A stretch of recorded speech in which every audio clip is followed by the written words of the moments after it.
ঢকুৱাখানা ৰাজহুৱা খেলপথাৰৰ সন্মুখত থকা কৃষ্ণা মেডিকেলৰ স্বত্বাধিকাৰী এজন বিশেষভাৱে অক্ষম ব্যক্তিক তেওঁলোকে প্ৰহাৰ কৰিছে। এজন অনা অসমীয়া এজন খিলঞ্জীয়া ছাত্ৰৰ ওপৰত তেওঁলোকে এটা বৰ্বৰভাৱে আক্ৰমণ কৰিছে। এই কথাটো আমি ঢকুৱাখানাৰ বাকী হৈ ধিক্কাৰ জনাইছোঁ।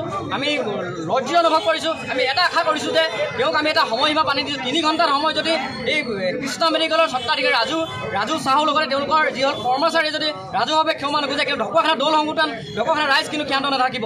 আজি ইয়াৰ পৰা এটা কথা জনাই দিব বিচাৰিছোঁ, ইয়াৰ প্ৰথম যদি কোনোবাই যদি ভাবিছে প্ৰথম ইয়াত এতিয়া ক্ষমা বিচাৰিছে, তেতিয়াহ'লে আমি দল সংগঠন কিন্তু ক্ষান্ত নাথাকোঁ। আমি ইয়াৰ পৰা এটা পুনৰ দাবী জনাব বিচাৰিছোঁ যে ইয়াৰ পিছত যদি পুনৰবাৰ এনেকুৱা ঘটনা সংঘটিত হয়, কিন্তু ঢকুৱাখানা গণতান্ত্ৰিকভাৱে কিন্তু আমি আন্দোলন গ্ৰহণ কৰিম। আৰু লগতে পুলিচ প্ৰশাসনক আমি ঢকুৱাখানা পুলিচ প্ৰশাসনে এটা কথাই দাবী জনাব বিচাৰিছোঁ, 3 ঘণ্টাৰ সময় যদি ৰাজু চাহুক যদি আমাৰ ঢকুৱাখানাবাসীৰ আগত যদি ৰাখি যদি আমাক ক্ষমা নিবিচাৰে, তেতিয়াহ'লে আমি ঢকুৱাখানা দল সংগঠনে ঢকুৱাখানা সদৰ থানা ঘেৰাও কৰাৰ লগতে ঢকুৱাখানা ৰাজু চাহু ঘৰতো আমি কিন্তু গণতান্ত্ৰিকভাৱে কিন্তু কাৰ্যসূচী আমি হাতত ল'বলৈ বাধ্য হ'ম।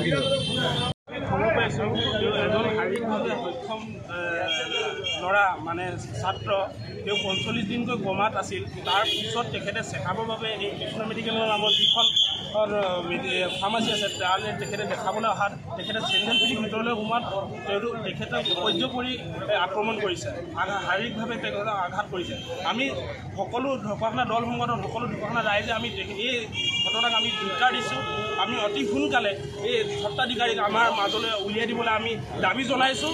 আৰু যেতিয়ালৈকে নিদিয়ে অনিৰ্দিষ্ট কাললৈকে কিন্তু এই দোকান কেতিয়াও নহ'ব, অনিৰ্দিষ্ট কাললৈকে বন্ধ থাকিব। কাৰণ 45 দিন কমাত থকাৰ পিছত এজন ব্যক্তি কিমান দিন সুস্থ হ'ব লাগিব, কেতিয়া কেনেকৈ সুস্থ হ'ব লাগিব সেইজনে সাধাৰণ মানুহে বুজি নাপায়।